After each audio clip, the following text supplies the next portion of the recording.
Surveillance flights prepare to head to the Pacific island nation of Tonga to assess the damage caused by a volcanic eruption and tsunami. The family and friends of a British woman missing in Tonga in the tsunami which has devastated the Pacific island nation say they are desperate for news about her. Angela Glover, who runs a dog rescue centre in Tonga, was washed away when the wave hit. Her husband James, who was with her, managed to hold on to a tree. It's unclear yet how much damage has been caused by the tsunami and the volcanic eruption that preceded it. But much of the island appears to be covered in a layer of ash, and Australia and New Zealand are preparing to send surveillance flights. Rupert Wingfield-Hayes reports.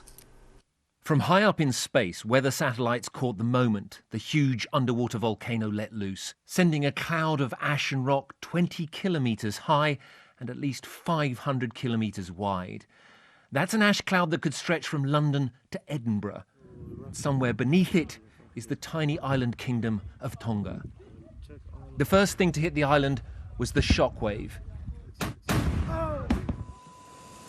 Then came the rushing waters of a tsunami, smashing into seawalls and flooding what here appears to be a church.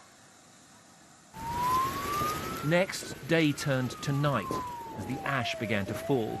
These pictures are reportedly from Saturday afternoon, as people were trying to flee from the coast. In New Zealand, Prime Minister Jacinda Ardern said communication with Tonga remains difficult. Shops along the coast have been damaged and a significant clean-up will be needed. Nuku'alofa is covered in thick film of volcanic dust, but otherwise conditions are calm and stable.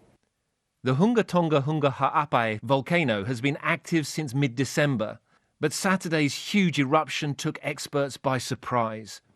I would expect the activity to continue for a while yet. I'm not necessarily expecting it to get any bigger, but it could conceivably continue on at a similar scale. The eruption sent a tsunami wave right across the Pacific Ocean.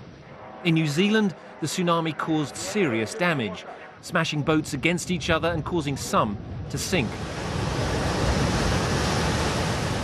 But tonight, the main concern remains Tonga.